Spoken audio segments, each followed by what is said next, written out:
दोस्तों नमस्कार, मैं जगन्नाथ गौतम सियासत हिंदुस्तान यूट्यूब चैनल पर आपका स्वागत है। दोस्तों, जैसा कि आप जानते हैं कि हरियाणा के जो कार्यवाहक डीजीपी थे ओपी सिंह जी, उन्होंने 31 दिसंबर को रिटायरमेंट ले ली है, यानी वो रिटायर हो गए हैं और उनकी जगह नए डीजीपी अजय सिंघल जी ने कार्यभार संभाल लिया है। दोस्तों, जिस तरीके से ओपी सिंह ने डीजीपी बनते ही धुआंधार बैटिंग की थी और बहुत सारे सुधारों की पुलिस में या कानून व्यवस्था में कई घोषणा की थी और उन्होंने जिस तरीके से पुलिस को, हरियाणा पुलिस को मोबिलाइज किया और कि किस तरीके से वो जनता के सेवक बन के रहेंगे, अपनी कुर्सी पर तौलिया नहीं लगाएंगे, कोई खास पहचान नहीं दिखाई देगी, जैसी कुर्सी उनकी होगी ऐसे ही सामने वाले की होगी और जो फरियादी होगा उसको भी उसी तरीके की कुर्सी पर पुलिस अधिकारी सम्मान देंगे।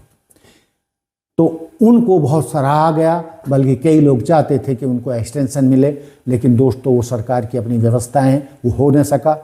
लेकिन जो डीजीपी की दौड़ में शामिल थे उनमें से अजय सिंघल जी की लॉटरी निकली और वैसे भी वो वरिष्ठ हैं, बहुत शांत स्वभाव के हैं और बहुत शांति के तरीके से वो अपना काम करते हैं। लेकिन दोस्तों, जैसे ही उन्होंने पदभार संभाला उसके बाद उन्होंने भी एक तरीके से धुआंधार पारी खेलने की घोषणा की है और कई मामलों में तो ऐसा लग रहा है कि उन्होंने हरियाणा पुलिस कर्मियों की तो एक तरीके से मौज कर दी है।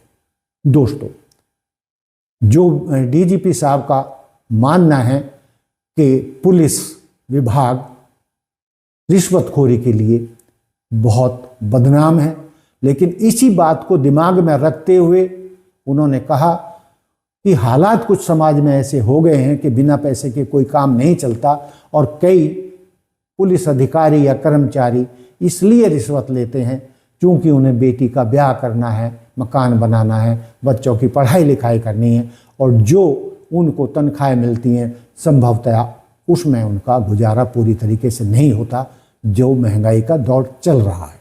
तो दोस्तों, इसके लिए जो उन्होंने घोषणाएं की हैं वो काबिल तारीफ है।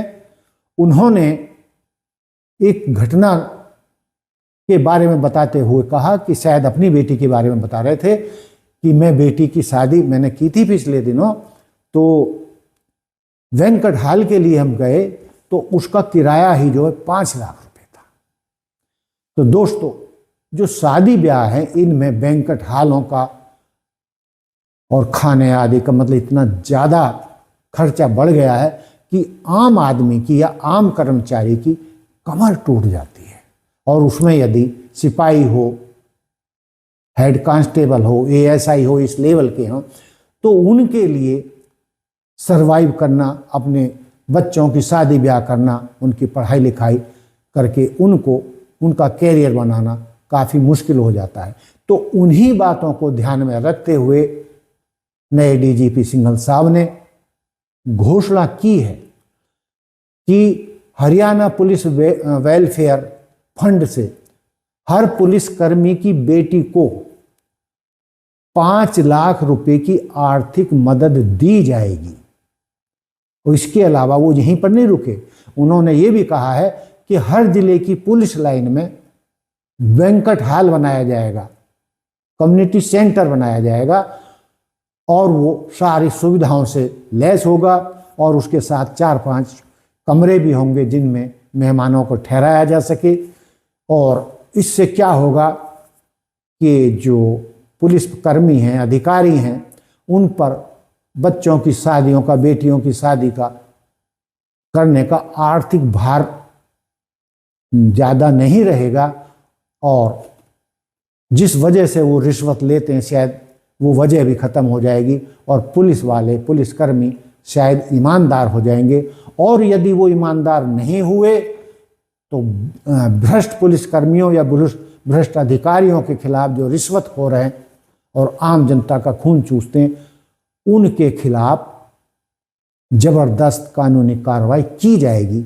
क्योंकि जब हम सुविधाएं देने जा रहे हैं, बेटी की शादी के लिए 5 लाख रुपए देंगे, बैंक्वेट हॉल देंगे, और यही नहीं, उनके बच्चों की पढ़ाई के लिए भी, चाहे वो हॉस्टल हो या कुछ, उसके लिए भी 2 लाख रुपए दिए जाएंगे, जिससे कि पुलिसकर्मियों की बच्चों की पढ़ाई में कोई बाधा ना हो। पुलिस वेलफेयर में भी बहुत जरूरत है। अभी मेरी बेटी की शादी हुई तो उसमें बैंकेट हॉल की चार्जेस 5 लाख रुपए। तो जब हमारे पुलिस मैन के बेटे की शादी होती है तो उसको भी इतना खर्चा करना पड़ेगा, कहां से लाएगा?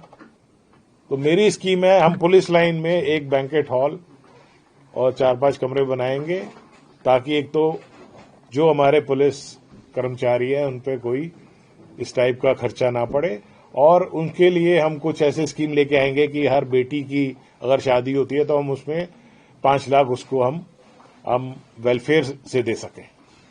तो ऐसी बहुत स्कीम्स है। किसी का बच्चा अगर हॉस्टल में जाता है, इमीडिएटली 2 लाख रुपए मांग लेते हैं, कहां से लाएंगे? तो हम उसको वेलफेयर से कंट्रीब्यूट करके ऐसी स्कीम हम लेके आएंगे। ये सब हमने सोचा हुआ है, ठीक है। तो दोस्तों, इस तरीके से उन्होंने पहले नंबर पर अपने घर से शुरुआत की है कि पुलिस वाले रिश्वत ना लें, तो और उनको जो है विभाग की तरफ से ही आर्थिक सुविधाएं दी जाएं, और जिसके लिए वो रिश्वत लेते हैं उन कारणों को ही समाप्त कर दिया जाए, ऐसा उनका मानना है, ऐसी उनकी सोच बताई जा रही है। दोस्तों, इसके अलावा उन्होंने और भी कई बातें की हैं। उसमें स्कूली छात्राओं, कामकाजी महिलाओं, बुजुर्ग महिलाओं, वरिष्ठ नागरिकों और रात्रिकालीन यात्रियों की सुरक्षा के लिए विशेष इंतजाम पूरे हरियाणा में किया जाएगा कि रात बिरात में ड्यूटी से आने वाले या यात्री जो स्टेशन से आते हैं या बस अड्डों से आते हैं, उनको कई बार गुंडे बदमाश लूट लेते हैं। इससे उन्हें कई बहुत परेशानी होती है। तो इस तरीके की समस्याओं के समाधान के लिए हम तत्पर रहेंगे। इसके अलावा जो एक और उन्होंने बहुत बड़ी बात की है कि जो गुंडे मवाली, चाहे वो देश में चाहे विदेश में बैठे हैं, जो हफ्ता वसूली या फिरौती मांगने का धंधा करते हैं, उनको आतंकवादी की श्रेणी में रखकर उनके खिलाफ हरियाणा पुलिस अभियान चलाएगी। चाहे उन्हें विदेशों से ही कॉलर से पकड़ के क्यों ना लाना पड़े, लेकिन हम उनको पकड़ कर लाएंगे और ऐसे गुंडा बदमाशों को ठिकाने लगाएंगे। कानून उनको सलाखों के पीछे हर हाथ में पहुंचाएगा। और उन्होंने चेतावनी दी है कि इस तरीके के गुंडे बदमाश जो आम लोगों से फिरौती मांगते हैं या विदेशों से उन्हें फ़ोन करके फिरौती मंगवाते हैं, ये सब उनको धंधा बंद करना ही होगा, क्योंकि अब हरियाणा में इस तरीके के बदमाशी के लिए कोई जगह नहीं रहेगी। इसके अलावा उन्होंने आम आदमी के लिए जो ये आजकल सोशल मीडिया पर लोगों को ठगी का काम चल रहा है, उसको रोकने के लिए भी उन्होंने एक विशेष सेल बनाने की बात की है। और जो इस तरीके से, चाहे बुजुर्ग हों, चाहे आम आदमी हों, चाहे महिलाएं हों, किस तरीके से उन्हें लूटा जा रहा है, मोबाइल फ़ोन पर फ़ोन करके या उन्हें अरेस्ट करके दिखाया जाता है, तो लोग डर जाते हैं। बहुत सारी हर एक आदमी में कमियां भी होती हैं, कुछ भी, लेकिन उनको पता जब चलता है सारा कुछ कि वो पुलिस भी नकली थी, जज भी नकली था, और जो अधिकारी थे वो भी सब नकली थे। और ये तब उन्हें जब पता चलता है जब वो सब कुछ लुटा चुके होते हैं। तो हरियाणा विशेषकर ये मेवात में ये धंधा बहुत चल रहा है, लोगों को लूटने का। चाहे ये मेवात का इलाका है, कुछ राजस्थान भरतपुर का इलाका है, यहाँ पर इस तरीके की ठगी करने वालों की एक भीड़ आई हुई है। कोई ऐसा गांव नहीं बताया जाता। कई लोग तो ये जानकारी देते हैं कि 95% लोग मोबाइल पर लोगों को ठग कर, फोन कर कर उनको डिजिटल अरेस्ट करके लोगों को लूट रहे हैं। हालांकि जो पुलिस ने सख्ती की है तो बहुत लोग, बहुत बदमाश पकड़े गए हैं और आने वाले समय में इन लोगों के खिलाफ बड़ा अभियान चलाया जाएगा। तो ये बहुत खुशी की बात है कि किस तरीके से हमारे नए डीजीपी साहब ने, जो रिटायर हुए हैं ओपी सिंह की तर्ज पर ही हरियाणा में अपने पद संभालते ही, कुर्सी संभालते ही कई जनहित की जो घोषणाएं की हैं वो काबिल तारीफ है। इसमें महिलाओं को, दलित, मजलूम और ऐसे लोग जो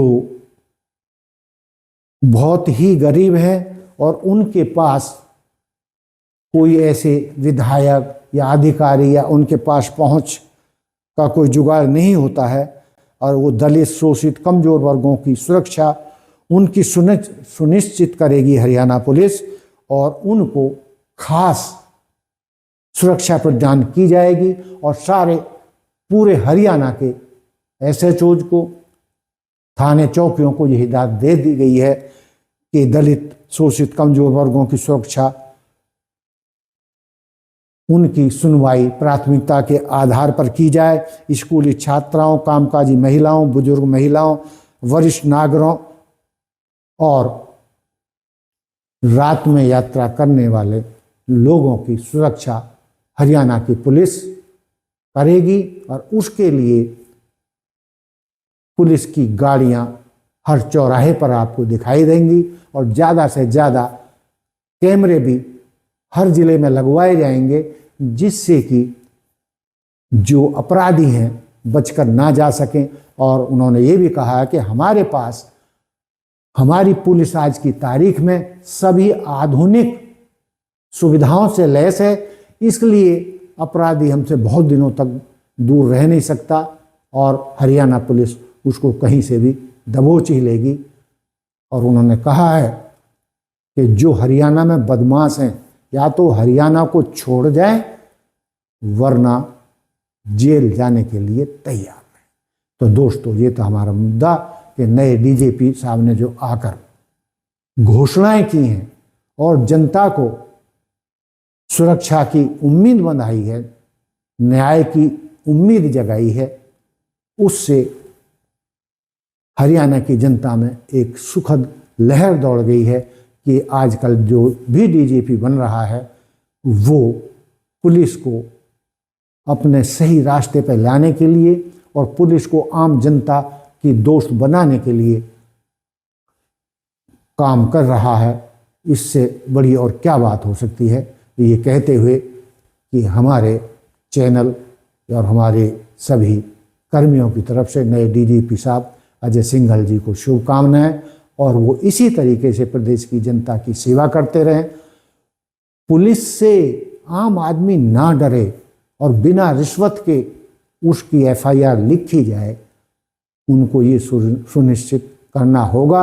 यदि ये सुनिश्चित कर दिया तो हरियाणा की जनता की आधी समस्याएं तो वैसे ही दूर हो जाएंगी, क्योंकि आम आदमी के लिए तो एफआईआर लिखाना ही बड़ा मुश्किल हो जाता है। इतने कोई किसी की वो नेता की या किसी भी प्रभावशाली व्यक्ति की सिफारिश लेकर न जाए, इतने तो उसकी एफआईआर नहीं लिखी जाती। और एफआईआर लिख भी ली जाए तो आम आदमी की एफआईआर पर पुलिस उतनी मुस्तैदी से काम नहीं करती जितने वीआईपी लोगों की एफआईआर पर करती है। तो दोस्तों, डीजीपी साहब को बधाई देने के साथ साथ ही जो हमने मुद्दे रखे हैं कि किस तरीके से पुलिस हरियाणा की जनता की दोस्त बन के रहे, मित्र बन के रहे, यदि वो ऐसा करेगी तो उन्हें अपराधियों को पकड़ने में और आसानी होगी और प्रदेश की जनता ही अपराधियों को पकड़ कर पुलिस को देगी और उनकी मदद करेगी। क्योंकि जनता से समाज में कोई नहीं छिपा होता कि कौन सी काली भेड़ है, किस मोहल्ले में कौन बदमाश है, किस सेक्टर में कौन बदमाश रहता है, किस कॉलोनी में कौन बदमाश नया पैदा हो रहा है, कौन फिरौती मांगता है, कौन हफ्ता वसूली करता है। तो जनता से ये छिपा नहीं रह सकता कि यदि हरियाणा की पुलिस डीजीपी के अनुसार जनता के साथ मित्रवत व्यवहार रखती है, उसके साथ दोस्ती करती है, तो गुंडे बदमाशों को पकड़वाने के लिए जनता ही उनकी 100% मदद कर सकती है। तो दोस्तों, ये था हमारा मुद्दा कि नए डीजीपी साहब ने जब से कार्यभार संभाला है, उन्होंने जो घोषणाएं की है उससे हरियाणा की जनता में एक तरीके से खुशी की लहर दौड़ गई है। और जिस तरीके से उन्होंने पुलिसकर्मियों की बेटियों के लिए 5-5 लाख रुपए और बैंक्वेट हॉल वगैरह और छात्रावास में पढ़ने वाले बच्चों के लिए 2-2 लाख रुपए पुलिस वेलफेयर फंड से जुटाने के दावा किया है, उसका सभी को मुक्त कंठ से प्रशंसा करनी चाहिए। तो दोस्तों, ये था मेरा आज का मुद्दा। जय हिंद, जय भारत, जय संविधान, नमस्कार। देखते रहिए सियासत हिंदुस्तान।